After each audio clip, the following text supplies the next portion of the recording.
ग्वार बिरानी नक्षत्र की बहुत ही महत्वपूर्ण फसल है। बिरानी नक्षत्र उसको बोलते हैं जिसमें सिंचाई के लिए बारिश पर निर्भर रहना पड़ता है। तो इसकी ये खासियत यह है कि यह फसल बहुत ही कम खर्च में अधिक आमदनी देती है। साथ ही यह भूमि की उपजाऊ शक्ति भी बढ़ाती है और ज़मीन में सुधार लाती है, जो कि सरसों व गेहूँ की फसल के लिए बहुत ही फ़ायदेमंद है। जून इस फसल का बिजाई का सबसे महत्वपूर्ण महीना है। तो किसान साथियों, मैं आपका Rakesh Kumar the farming point YouTube channel में आप सभी का स्वागत करता हूं। आशा है कि आप सब अच्छे होंगे, स्वस्थ होंगे, सुखी होंगे और मस्त होंगे। तो आज का हमारा टॉपिक है ग्वार की बिजाई। तो ग्वार की बिजाई के लिए आप भी जो समय चल रहा है खरीफ की फसल में बहुत ही उपयुक्त समय चल रहा है। तो आप अपने खेत में कम खर्च और कम पानी की अच्छी पैदावार लेना चाहते हैं तो ज़मीन की तैयारी शुरू कर दें। ग्वार की जो बिजाई का समय है वो बिल्कुल अनुकूल चल रहा है। तो अभी आप अपने खेत को तैयार करें और बिजाई शुरू करें। और इसी कड़ी में हम बात करेंगे, जिस किसान के पास नहर का पानी है वह अपने खेतों में जून में पानी लगाकर या फिर प्री मानसून की जो बारिश जो चल रही है, आगे होने वाली है प्री मानसूनी बारिश, उसमें भी वो अपनी अच्छी बिजाई करके अच्छी पैदावार ले सकता है। तो ग्वार की बिजाई में सबसे पहले बीजों को बेहतर तरीके से उपचारित करना पड़ता है। अगर बीज उपचारित, वैसे तो हर कंपनी अपना बीज उपचार करके ही मार्केट में उतारती है, अगर फिर भी बीज उपचार नहीं है तो बीज को उपचार कर लें, जिससे कि एक अच्छी आमदनी किसान को हो सके। तो इसमें बिजाई में जो मेन जो किस्में हैं उनको मैं बताता चलूँ कि मेन जो अच्छी पैदावार की जो किस्में हैं उसमें HG 365 और HG 220 का बहुत ही अच्छा महत्व है। अच्छी बिजाइयाँ हैं, अच्छी पैदावार है। तो ग्वार फसल में मुख्यतः जो रोग है उसमें जड़ गलन रोग मुख्य रोग है, यानी कि जड़ में फंगस की बीमारी का बहुत ही ज़्यादा प्रकोप होता है। उससे क्या होता है कि उससे 20 से 45% पैदावार में नुकसान होता है। और इस बीमारी के जो जीवाणु हैं वे ज़मीन में ज़्यादा पनपते हैं, जो कि जड़ को कमज़ोर करते हैं और खोखला कर देते हैं जड़ को। फिर वो फसल पीलापन में आती है और फिर वो सूख जाती है, जिससे कि बहुत ज़्यादा किसान को नुकसान होता है।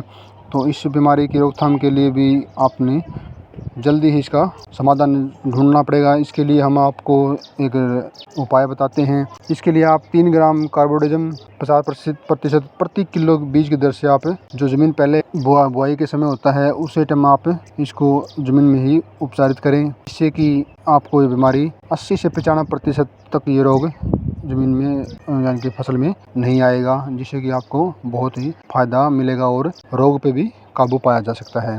जड़ गलन का रोग मात्र सिर्फ 15 रुपये में उपचार संभव है। इस बीमारी का बीज एक ही समाधान है, बीज उपचार करो और ज़मीन का, इससे की बीमारी बहुत कम आती है। तो इसके बाद हम बात करेंगे खाद के इस्तेमाल की। बिजाई के समय आप जो 100 किलो सुपर फास्फेट व 15 किलो यूरिया और 35 किलो DAP प्रति एकड़ के हिसाब से आप डाल सकते हो। और बुआई के लिए जल्दी बिजाई करने वाली जो किस्म है उसमें मैंने आपको पहले बता दिया 220 का बीज है, उसको आप 3 किलो बीज प्रति एकड़ की दर से बिजाई कर सकते हो। और दूसरा जो बीज बताया मैंने आपको HG 365 उसके आप 4 किलो प्रति एकड़ बिजाई कर सकते हो। तो जो 220 जो बीज है जिसको अब मैंने आपको बताया 3 किलो प्रति एकड़, उसकी आप जो लाइन से लाइन दूरी है वो कम से कम 2 फुट रख दे तो बहुत ही अच्छा है। और जो HG 365 है जो 4 किलो प्रति एकड़ में पड़ता है, उसकी आप जो लाइन टू लाइन जो गैप है वो आप 1.5 फुट तक रख सकते हो, इससे बहुत ही फ़ायदा होगा। तो इसके बाद हम बात करते हैं अनावश्यक खरपतवार, यानी कि हम आज के टाइम पहले किसान हाथ से भी बहुत ज़्यादा खोदी वगैरह निकालता था, वो आजकल नहीं करना, तो आजकल रासायनिक चीज़ों पे ज़्यादा ध्यान देता है। उसके लिए जो खरपतवार नाशक काफ़ी मार्केट में हैं उनको बहुत ज़्यादा मात्रा में ज़मीन में डालता है। तो उससे क्या होता है कि जो ग्वार की खड़ी फसल में जो चौड़ी पत्ती वाले जो खरपतवार है उसके लिए वो ज़्यादा ही खरपतवारनाशक दवा का इस्तेमाल करता है। इसका दुष्प्रभाव यानी कि इसका परिणाम अगली जो फसल होती है, जिसमें सरसों की फसल है, उसमें बहुत ज़्यादा जो बिजाई करते हैं सरसों की, उसके उगाव पर बहुत ज़्यादा भारी असर पड़ता है, पैदावार में भी बहुत ज़्यादा कमी आती है। तो इसके अलावा जिसके ट्यूबवेल का खारा पानी है या तेलिया पानी है, उसमें बिजाई के बाद खड़ी फसल में उस पानी को यानी खड़ी फसल में बिजाई के बाद इस्तेमाल बहुत कम करें।